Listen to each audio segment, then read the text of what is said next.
And my God, Ret Paladins, my God, like, good morning, good afternoon, and good evening, everybody. Thank you for tuning into another Supatease video. And we've got tuning changes. They're not fake. They're not from a year ago. They are accurate and up to date. And this is my first time seeing them. I didn't think that they were going to happen. I thought that this was just going to be it.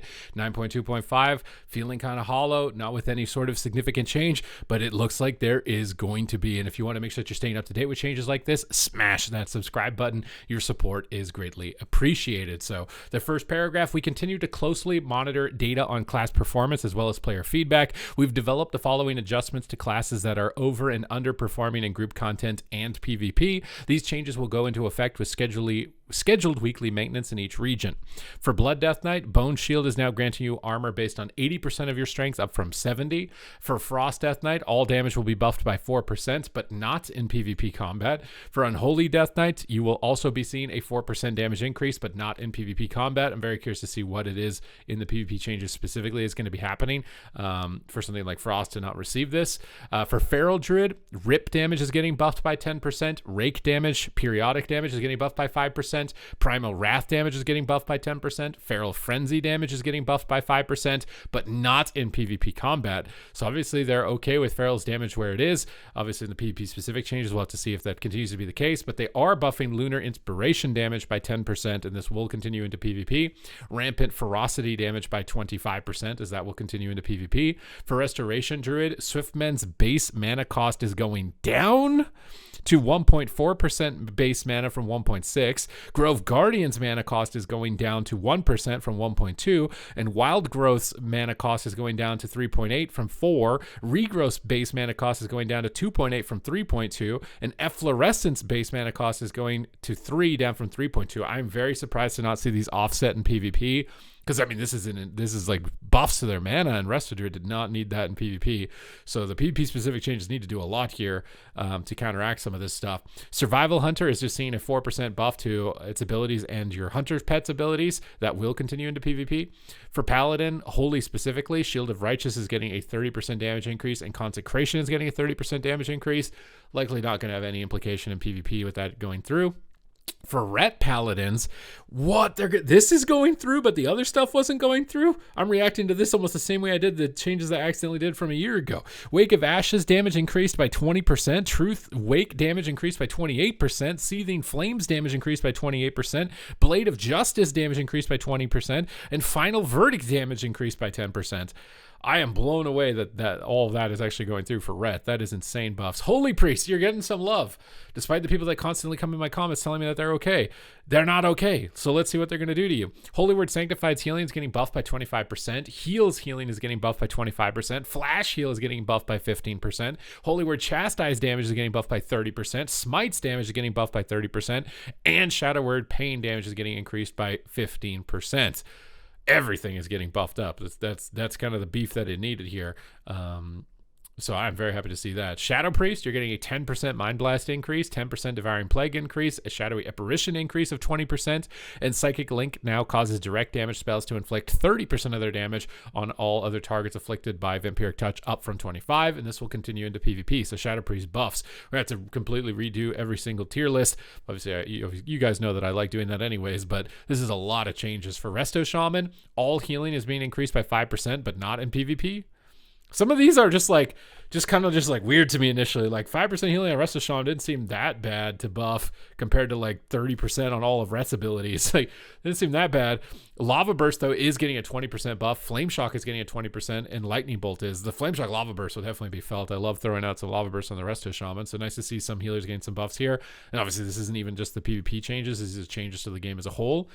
Cleave damage is getting buffed by 10%, but not in PvP combat. This was never going to be a problem in PvP. This is what I mean by like I don't even know if that really needed to happen, but Dreadnought damage is being increased by 30%, but not in PvP. I think that makes sense. Deep Wounds damage being increased by 15%, but not in PvP also makes sense. And the 4-piece bonus damage for the triggered Thunderclap increased to 200%. up from 100, but not applied in PvP. So obviously buffs for PvE to Arms Warrior. I've been doing a couple of, Raid Finder pushes myself trying to get a legendary, and Arms Warrior is definitely falling behind Fury by a lot, so I'm not surprised to see this. For prop warriors, Vanguard now increases your now grants a 40% stamina increase from 35, and Ignore Pain Absorption increased by 5%. Now PvP only. What is going to be going on here? What is going to be going on? Cloth specializations now gain an additional 35% armor in arenas and battlegrounds. And plate specialization classes now have their armor reduced by 30% in arenas and battlegrounds. That is such a big adjustment. I mean, is it to try and shore up the advantages, like Hunter's crazy good into cloth, but then not good into plate? And is this an attempt to try and equalize that damage?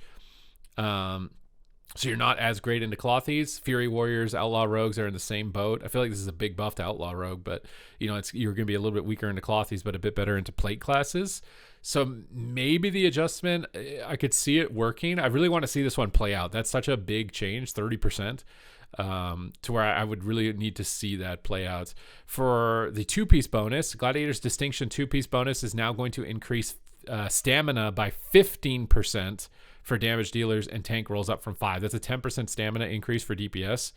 The 2-piece bonus now increases stamina by 20% for healers, up from 15. So 5% stamina increase on healers and a 10% increase on DPS.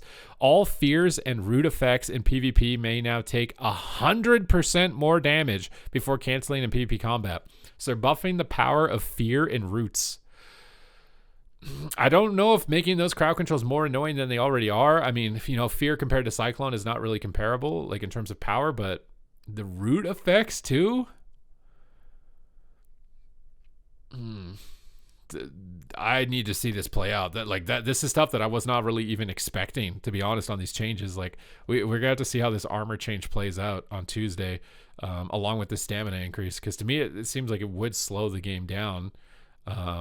I understand the perspective here for trying to aim to make it so certain classes aren't just completely hard countered in certain situations with physical damage, but yeah, that's a lot all at once, and that's not even including the class specific changes. Festering wound damage is now increased by 180% in PvP combat, down from 195%. Death coil damage is now increased by 60%, down from 70%, and necrotic wound now absorbs 3% of healing received, down from 4%, and heals for up to 3% of the Death Knight's maximum health, down from 4%. So slight nerfs to Unholy. See, this seems like this is like a good amount of tuning to me. Small adjustments, trying to tweak DK down a little bit because it is obviously performing really well, and nothing seems like super overblown. It's targeting spells that are core and performing well. So this makes a lot of sense to me for Unholy Death Knight. For Moonkin, they're also reducing our armor in Moonkin form from 125 to 100. Are they going to reduce the armor of Bear form along with plate classes? Because right now it seems like Bear form is totally forgotten, and Bear is equivalent of plate probably, or close to it. Deep Roots increases the damage amount of damage required to cancel Entangling Roots or Mass Entangle by 75, down from 200%. I mean, they may as well just delete Deep Roots. If they're going to make Roots, not break by 100%, then what's the point of Deep Roots? So counterbalancing it, and it ends up actually being weaker, no? 100 plus 75 is less than 250. My math's not good, but you may as well just delete that talent at that point. Feral for Frenzied Regen is no longer decreased in PvP combat, so some tankiness coming back to Feral, which is, again, this is a good change. I think this is nice. For Restoration Druid, mana regeneration now reduced by 50%, so they're lowering your mana regen by 5%, and they're just nerfing your overall healing by 5% in PvP combat. I feel like some targeted nerfs at Life Bloom specifically, and the Trents again probably would have been better, those spells specifically. The mana regen basically counteracts all those buffs that we just saw above, so mana regen is probably close to about the same. But the healing, I mean, this is better than nothing, and I think it is, targeting their throughput is good, but I think really it's the scaling on Life Bloom still that is specifically the problem. For Mage, Rigid Ice increases the amount of damage required to cancel Frost Nova by 20% PvP combat, down from 80. Again, you may as well just delete these, unless these are temporary placeholders to try and feel this change out or something. For Frost, your 4-set bonus is no longer reduced in PvP. That's increasing your Glacial Spike damage, right? It's a Glacial Spike buff, I think. For Windwalker Monk, your 2-set bonus is now reduced by 80%, up from 60. I think that's going to take down the Blackout Kick damage. That's a really good change. For Discipline Priest, the 2-set bonus is no longer reduced in PvP. That's extending your smite durations, right? That's going to be really good for Disc. And I think it's penance and smite damage. That'd be really fun on Disc Priest. That's a really fun change for Disc Priest. For Rogue, eviscerate damage on subtlety is being reduced by 10%. This is honestly not enough, and I'm okay with the Rogue, punishing a trinket and being able to one-shot somebody who's playing incorrectly around their cooldowns. I would have really liked to see them targeting the Veiled in Midnight Cloak of Shadows immunity to physical honor talent. I think going like the outplay with Rogue is that you had to evasion to avoid physical attacks preemptively, if you want to use them aggressively, and you'd use Cloak to avoid magic attacks. Having Cloak avoid physical and magic is just too much. It's too much all at once. I really don't like that talent that makes you immune to Cloak. Also, no targets around Vanish at all. And the thing is with this change is it really negatively affects rogues that aren't good, right? Lower rated rogues, because now your potential to actually end a game is even lower, but your ability to manage your defensive cooldowns is still not great. So you're actually going to have a worse time as a lower rated rogue. And then as a higher rated rogue, it doesn't really, not much changes here, I don't think, for you. For Restoration Shaman, they're just bringing your armor down by 12.5% in PvP. I think it's just, they didn't bring down male armor at all. So like the male classes other than Resto Shaman, so they're not making Ellie or Enhance squishier. Are they trying? Is it like equalizing all of the classes to basically male armor type? Almost is what they're attempting to do. For Warlock, Nightmare increases the amount of damage required for Fear to break by 30% down from 60. And for Fury Warrior, Anger Management now reduces Recklessness and Ravager's cooldown by 1 second per 15 rage spent down from 20. So you're going to get a little bit more Recklessness cooldown reduction on Fury. A couple tweaks, some really good changes and fun changes.